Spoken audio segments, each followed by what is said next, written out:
Are you guys ready? The Persona 5 event is out. Oh my god. Oh my god. I'm not going to play as Joker because I'm not a pedophile. But I do want to talk today about my journey with social anxiety. From the beginning to the end, because I think I have a good story. I think I have a better story than most people when it comes to like being really at the fucking trenches of like not knowing how the fuck to do anything. Like so little human interaction. You think you're fucking subhuman. You think you just can't do it. You think you were born wrong. And I don't have autism or anything, so I'm really just like a blank slate. I think example that things can get better. I think yeah, I think my story is important. It's definitely one of the more important like series of things that I've learned. So here's the thing.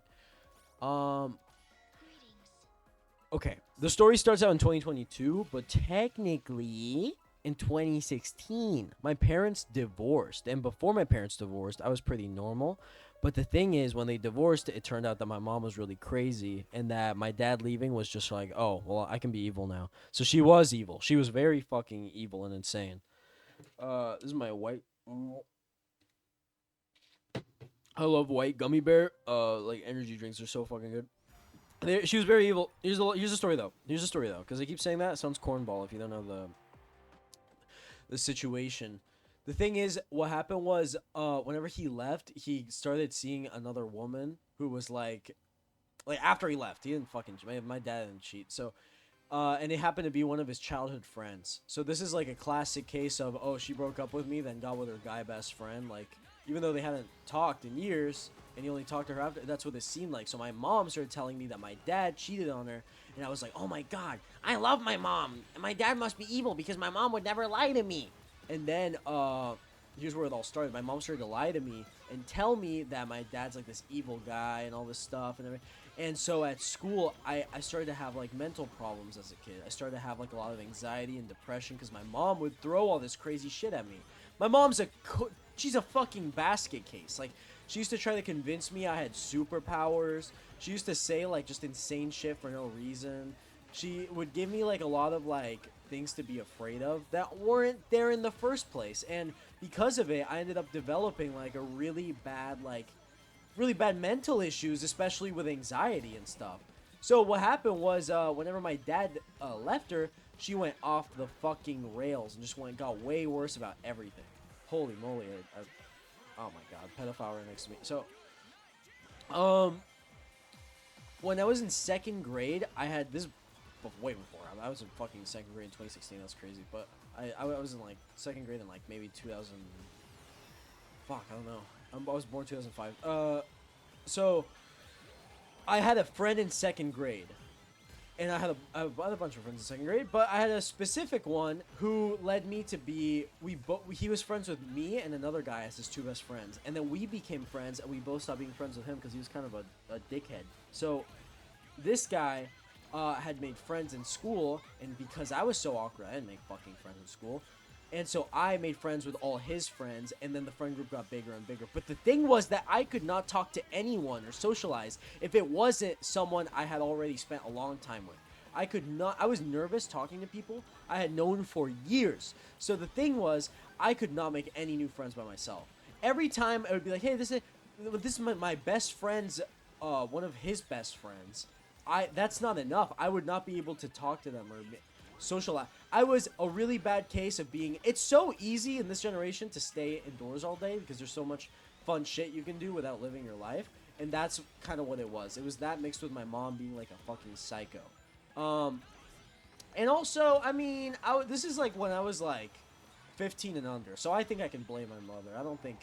What am I really gonna? Am I the best person to raise a 15-year-old when I'm 15? No, I was fucking stupid. And this is even before 15 too. Is the thing. Holy shit! Did I just lose by like a lot? No! No! Okay, we're good. So, oh my god. So I was really retarded, and like I remember even this one time, like when I was like 14 or something, maybe a little bit. I don't know when. They wanted like to smoke weed, like my friends, and I was really scared, because I was being like a pussy, and they got weed, and they were like, "Hey, can we like smoke it at your place, because here's the thing: I did not sleep in my house. I slept in this little tiny. It's hard to explain.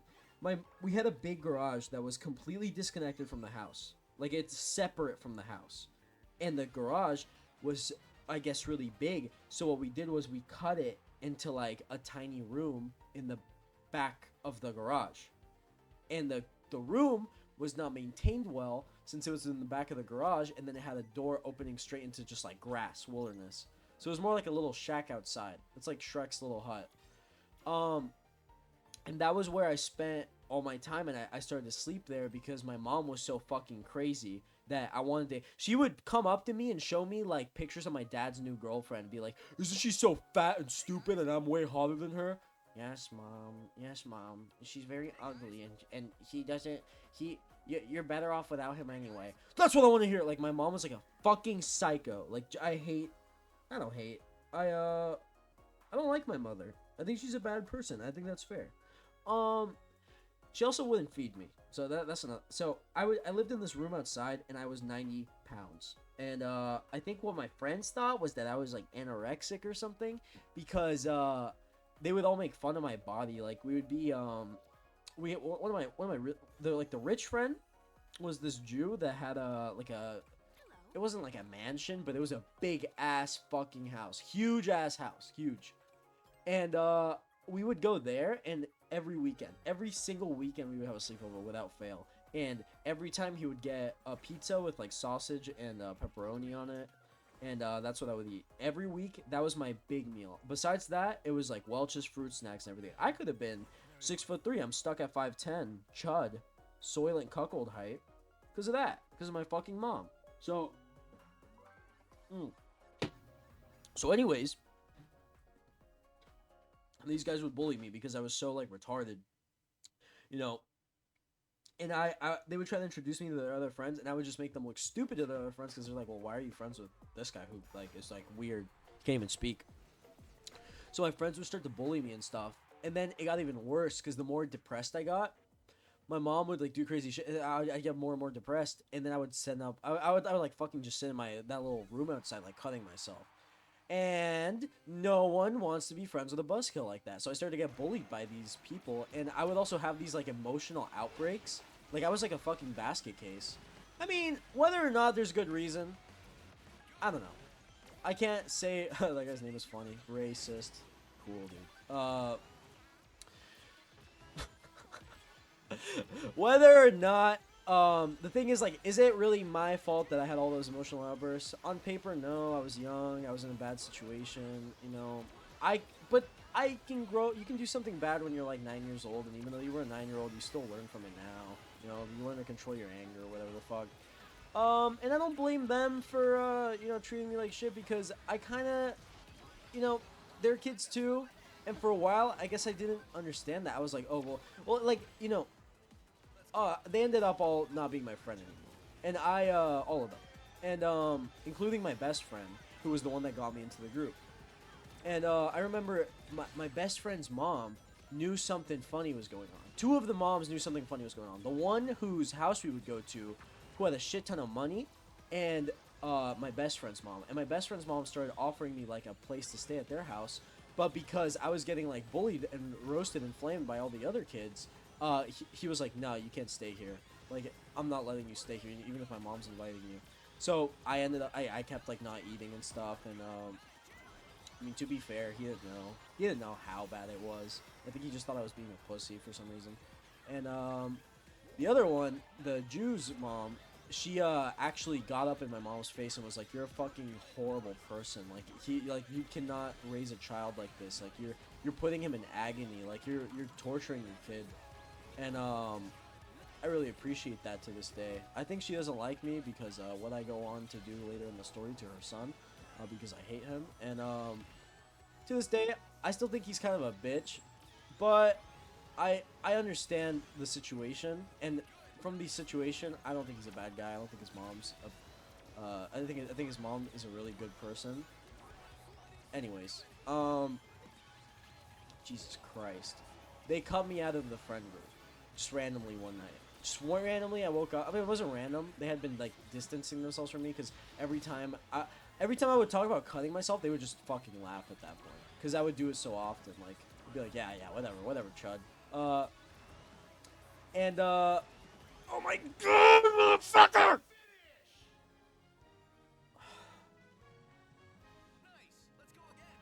Okay, so they cut me out, and I did not have that pizza of the week, which means all I had was little snacks. So I was like, oh, well, I'm probably gonna die. I'm screenshotting that racist name. That's cool. I'm probably gonna die. That's what I thought. So I tried to kill myself that day. But I was too scared of, like, the pain to, like, I couldn't hang myself off anything. But I was like, I'm gonna slit my wrist open the vertical way, you know? But I was too scared to use like a knife or something big like that. So I had my razor, like my Harry's razor, and I was gonna take the blade out of the cartridge. And while I was doing it, my fingers fucked up or something, and I fucking cut a chunk of my finger off, and the thing went under the sink. And then I don't know if I cut something important or what. It started gushing blood down my forearm. I don't know if from the fear or blood loss, probably fear. I fucking passed out. And I woke up the next day and I decided to run away, even if my dad is like a psycho. And turned out he's not a psycho, but that's what I thought. I thought he was a psycho, and I decided to run away and live with him, you know? And when I got there, I was like stealing his food and like putting it under my bed and shit. And he was just saying like I asked him about it recently. I was like, did you notice I was doing that? Because now we have like a good laugh about it because that was forever ago. He's like, no, and like he's like, oh, well that's where all that food went. So, but I thought he was like an evil guy. He's not. So I went there and I got a job, my first job, and it was at a smoothie place, and this is the job that taught me how to be like a human being. For the first like 2-3 months, I was not maybe more than that, maybe like 4 or 5 or something. I was like fucking, people would try to socialize with me and I'd be so weird, and I literally was so afraid. Every time someone talked to me, my eyes would go wide and I would start sweating, and like I had the worst fucking social anxiety. Like that is really like, if you ever think you have like man, and when you live like that your whole life, you don't think that it can change. You think that's just who you are, and you think that's just like, you really don't realize you can overcome that. And no one told me that. I mean, people kind of told me that, but I didn't listen to it, I guess. I had to figure it out. So I had this girl there who was like an alternative bisexual girl with like she kind of looks like Lucy from Cyberpunk Edge Runners, and I think she did like modeling and stuff. I don't fucking know. Like Instagram modeling, not like real, but holy moly. And one day she came up to me and she was like, what's your, he's like, what are you listening to on your AirPods? Nothing. Nothing. You can tell me. It's just Playboy Cardi. I know his music. I don't know. I'm sorry. And then I ran away like a fucking little anime girl. I was like a little tsundere, yandere, whatever. Like the one that's nervous. Fuck! And, as time went on, she would talk to me regularly every shift. She had like a little bit of, autism, but not I don't say that in a derogatory way. She was a little bit awkward, so she was understanding of me being awkward.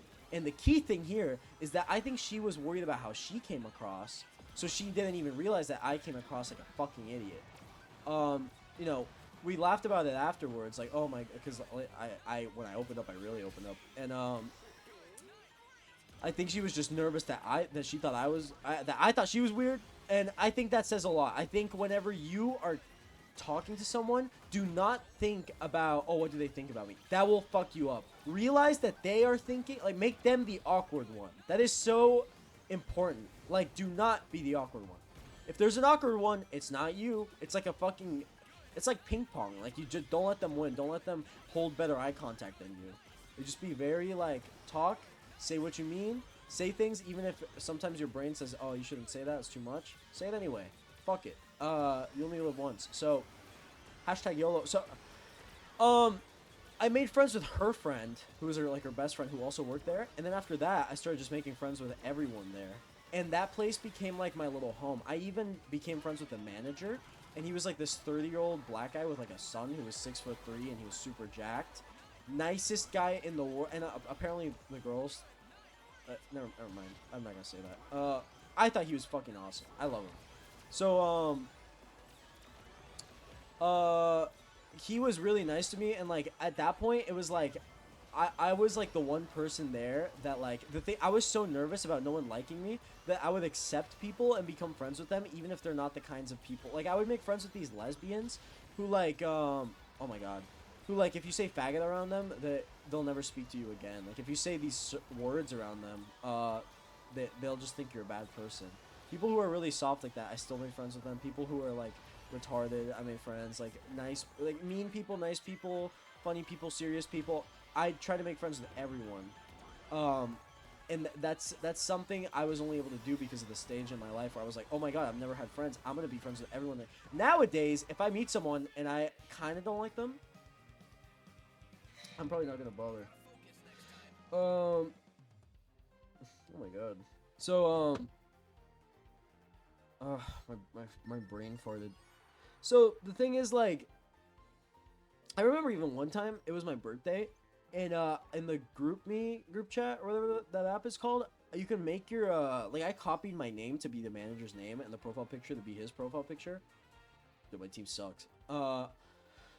And I put like, hey, get him like get him like a $30, like you must get him a birthday present. It must be over $30. This is mandatory. And then he saw me doing that and he was like, oh, you rascal, like, oh, you freaking goofball. And like I loved it there. I loved all the people there. It was great. And I even like went on my first date with someone there. It was like a little goth girl. And this is important. I would take a lot of advice off the internet. Hopefully I picked out good advice and not bad advice, because you see a lot of bad advice on the internet, but here's some good advice. Whenever you go with like a girl, there's like a thing where like if you're taking a girl out, you want to do things that make her heart beat fast, because she'll associate you with excitement. And like, so a lot of guys will like take girls out to a horror movie, roller coaster, those types of things, because it's like it makes their heart beat, they're excited. They associate you with excitement and a good time. It's a smart thing to do. So this girl, I liked her. So what we did was I had just gotten a cat, and she had cats before, so she knew what to get for them, like catnip and all this stuff, and like toys and like a scratching post and all that. And we were in the middle of our shift, with this other girl, and I was like, hey, what if we just leave her like running the whole smoothie place by herself, and we run next door to the pet store, and then we get all the stuff for the cat, and then we hurry back. Saying, will we get in trouble? No, if we hurry, we won't get in trouble. So then we ran all the way like over there. We were giggling the whole time. And before she was like, why don't you go by yourself and I'll tell you what to get? And I'm like, no, I don't know what that stuff is. I think you have to go with me. And the whole time we were like laughing and everything. Afterward, like a day later, we planned our first date after that. Went terrible, but you know what? That happened, and that's a good example of it. That's one of those things that you learn. But I learned a lot of strategies about making friends really easily. Here is, I think, the best one that anyone can use. It's the boomer method. Now, I saw this on TikTok. Would have been fucking nice to see it before I went on this whole journey. Like, it would have been nice to have that advice, but I guess no one came up with it till I figured it out.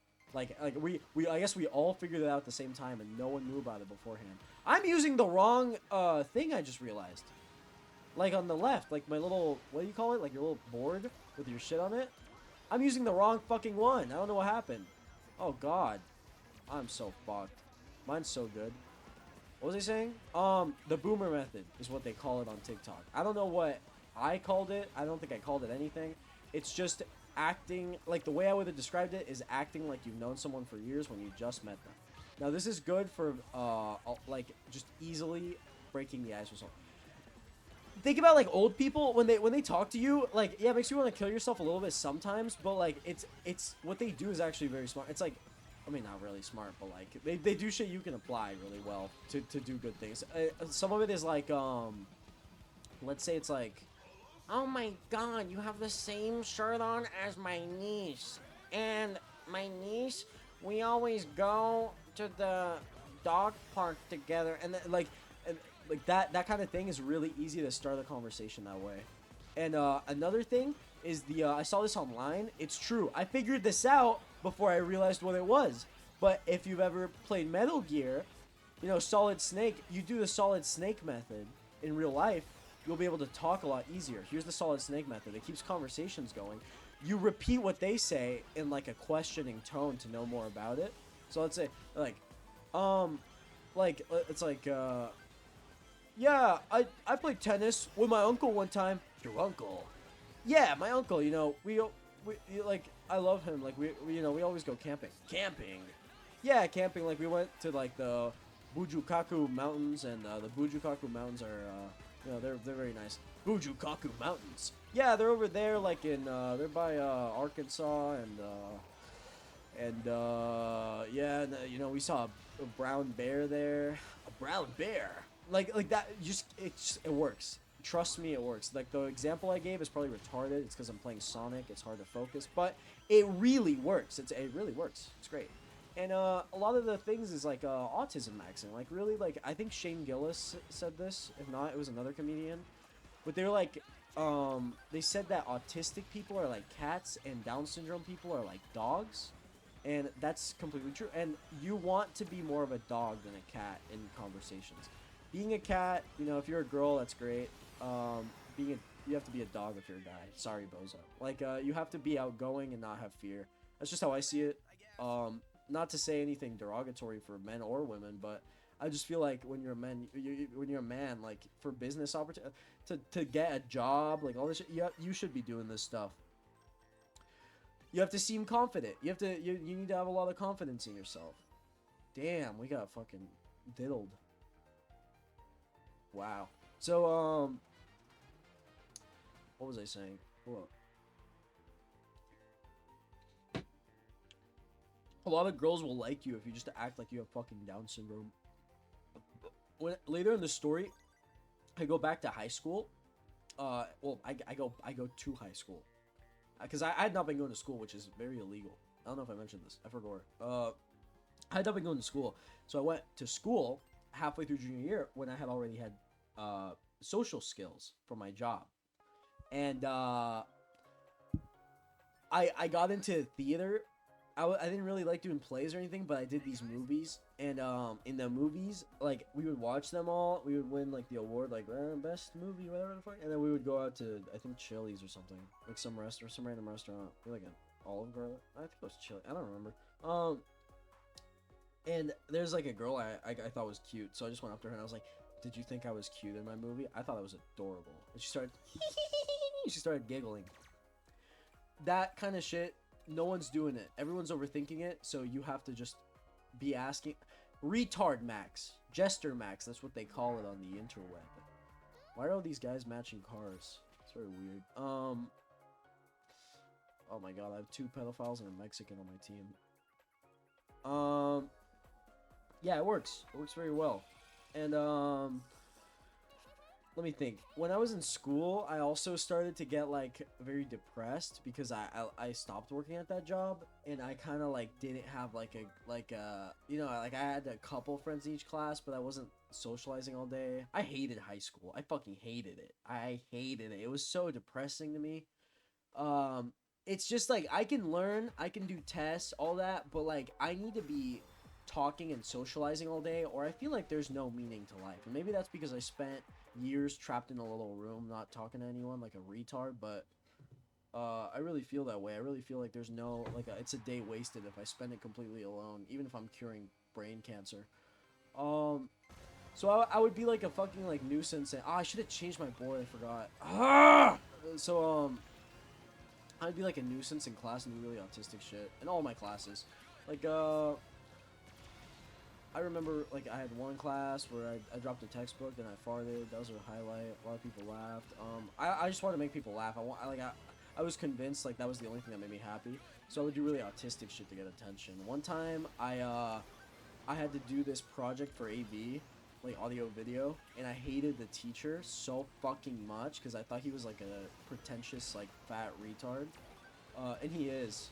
And he definitely, like, he's the kind of guy, he had so many Funko Pops, it used to make me so mad. People who collect Funko Pops, like, that is the most, like, oh, my wife gets fucked by other guy. I know that's not a unique take for me to say that, This fucking guy with graying hair collecting Funko Pops with his belly coming out of his shirt, like trying to teach me anything, used to make me so angry. Even though he knows more than I do. I'm not trying to say I'm a fucking genius. Oh, these teachers don't even know as much as me. I don't know the first thing, but I do not. I don't care if you know how to, like fucking like if you. I don't care if you like know something that I need to know and you're trying to help. If you're a fat fucking 50, 60-year-old man who collects Funko Pops, like, what the fuck are you doing? Like, I don't know. You can have hobbies or whatever. I'm playing on a Nintendo Switch right now, so my wife also probably gets railed by other dudes, but Funko Pops are just like, that's just a step too far for me. I don't know. Funko Pops, I think, are the worst fucking thing in the world ever invented. They're so ugly. What was I saying? So, I had to make a final project to get a grade for his class. And I was such a, like, what do you call it? What's the word for, like, let's say you're, like, your mom's, like, do the dishes. And then, like, you do the dishes really bad on purpose to, like, be petty. Petty? Oh, my God. I'm fucking retarded. Petty. So I made the movie about him. Me and my friend went and we found that he had a, like, a YouTube channel where he did, like, religious speakings. And he said the name of his wife. And he said like all these things. He told this story about how he used to be really mean to his mom, and then he learned that God wants him to be nice to his mom. So we made a whole AV movie about it. And I had my girlfriend play like his mom, and I was him as a kid. I played my teacher as a little boy, and I made the whole thing like, oh, like he's learning like to like it was crazy. And then he watched it, and he just and I gave him a letter with it too, where I was like, I'm the best at AV. I'm looking forward to be your best student. But I already feel like I am your best student. I actually think I have it around here somewhere. While this match starts, let me check. Maybe I can read it. Hold up. Yeah, I have it framed. I have it framed in my closet. It reads, tell me those sound effects aren't absolutely perfect. And I edited that with no headphones. And with the screen turned off. And I actually wasn't the one who edited it. It was my cat after I taught him Premiere. Because this project is just too easy for a big guy like me. Biggest guy in AV 1 through 3? Definitely 100 for a grade worthy. Definitely president of AV worthy? Whoa, who said that? Haha, just pulling your leg. AV professionals like to joke around like that. LOL. Don't let the parametric equalizer hit your surround reverb on the way out. Only AV brains will get that one. And then I wrote, hashtag shake that booty Friday. Now, I gave this to my teacher, and then he printed it out, and he took me into the hallway, and he was like, hey, I need to speak to you. And he was like, what the fuck is this? I didn't say fuck, because he's a teacher. He'll get fired by all the chuds for saying that. But he was like, what is this? Like, do you think you're funny? And I was trying not to laugh the whole time. And he I don't know why, but he printed it out, I guess to scare me, but like, why would that, I don't know. So I took it home and I framed it in a giant golden thing, and I have it, I have it hung up in my closet still to this day, I guess. I forgot about it. So I did really retarded shit in all my classes. I had a class with a teacher I loved. He's my favorite teacher I've ever had in anything. Like the nicest, coolest guy in the world. I don't care what anyone says about him. He's my sweetie. He was this teacher who I would fuck with kids in this class. Like, people would be on their phones even though you're supposed to put your phone up in this phone pocket thing. And I'd be like, if this is so important to learn, then why is Michael on his phone? And then his name was not Michael. He was like a fat Mexican kid, and he sat in the corner, and he'd go, dude, stop! And, like, I would, maybe this is bullying, but like I thought it was really funny. And then I would, like, people fell asleep. If stocks are really important, why is she sleeping? And you'd like wake her up in front of the whole class. So I was like a fucking dickhead, but I had friends in it. I'm like, so anyways, I was a nuisance, and I really wanted attention, and so this was even more of me, like, learning to do, like, I guess this goes under public speaking, which is a good skill to have. And then one of my classes, English, I met my now girlfriend there, and she's dyslexic, so she was like, I thought she was like retarded at first, but I realized she's dyslexic afterwards. Because I was like, why is she like at the same level as me? And I've never been to school before. Like, I don't know. Oh my god. And she was here. Oh, here's the thing. I don't know if I was saying this earlier, but I got bullied a lot, like, by girls, and I think when you're a kid, you don't know how to deal with it. So when you don't know how to deal with something, like, this is why a lot of pedophiles used to be molested, like, they got molested as kids. When you don't understand something, or you're in a stressful situation, possibly traumatizing, it just makes you, like, it starts to, like, I think there's a thing where, like, it's like why people like the chicken from Five Nights at Freddy's. Like, it goes from confusion and fear to horny. Like, that's how your brain copes with it. And for me, that was people being mean to me. And everyone was nice to me now because I was like a fucking like retard, like loud retard. That was annoying, but I made people laugh. But I met my girlfriend who thought I was like the most annoying fuck in the and that like dude, I would talk to her and she'd be like, "Can you stop talking to me?" And I was like, "Oh my god, I hashtag need that, hashtag need that." Um, it's funny because I was attracted to her even before she said anything because she's hot. But then when she said that, I was like, "This is I, I have eyes for no one else." That's how like locked in I was. So I started like helping her on all these tests, like cheating and giving her the answers and stuff, because she was dyslexic. And I would like we did a project on the book Frankenstein, and I don't read. I'm not like a smart guy that reads, but if there is a book I do read, it's the book Frankenstein. That's my favorite book of all time, because it's hashtag relatable. He's like socially isolated, so I used to, it was a very comforting book for me. And we had a project over it. And I'm like, oh my god, it's my time to shine. I know this entire book by memory, and no one else does. So I'm just gonna pretend like I'm really smart and I'm picking it up. So I would answer every single question. I was like, hey, be my partner for the group project, and I'll just do all the work. Don't worry about it, baby. And she was like, okay. And it worked out. Eventually, we went on a first date on a prom day. She wasn't my prom date, but we went to prom together. But neither of us had a prom date. Oh my god! And I asked her out prom night, and she said no. And then the next day she texted me, and she was like, I actually do want to go out with you. Look at that, dude! Oh my god, I'm cracked. Yeah, buddy. So then, yeah, I've been with her for 2 years now. She's really hot. She got with me when I was 5'10", 230 pounds. I don't know what the fuck. I guess I must have been really funny. This is like a sniper wolf situation. She has like a modeling job like tomorrow. Like she's really like, wow. I don't know how the fuck. She's blonde too. She's got green eyes. Oh my lord. Hashtag yacht. And oh my god. So yeah. I think I overcame a lot of social anxiety like by having fun. Is the thing. Even though I was bullying people, and bullying is bad, I don't think it's that serious. I wasn't a lot of those kids I was picking on were fat. I could have been making fun of them for being fat. I wasn't. I was making fun of them because they were sleeping in class on their phone. And, the teacher liked me for it. And I thought the teacher was funny. And I had friends in that class who also thought it was funny. And there was even, like, a fake version of me, like how there's a fake Crash Bandicoot on the opposite side, who thought I was really funny. So he tried to do it to someone else. He was like, hey, why is this guy on his phone? But he happened to do it to some kid that everyone liked. So everyone just got mad at him. Not everyone, but, like, the teacher just kind of, like, it was really embarrassing. But see? Certified goat. I mean, peaked in high school, retard, but my plan now is to do this and keep improving. Like right now I have a really fancy job, so now that I know how to public speak like for funsies, I want to learn to be very professional, because I want to be a lawyer. So I want to be able to, without being funny, get people to trust me. Like no funniness allowed, no silly business, no goofing around. I can still be a little funny, but that's my main mission right now. And hopefully this YouTube channel will grow. I mean, it's a YouTube channel, so probably not. But, like, only the 1% succeeds. But hopefully it will grow, and I will be able to pay for my law school. Because I want to go to one of the, like, it's, like, top 15, I think. It's one of the best law schools. So, I don't know. But, yeah, that's it. Thank you so much. Like and subscribe. Goodbye.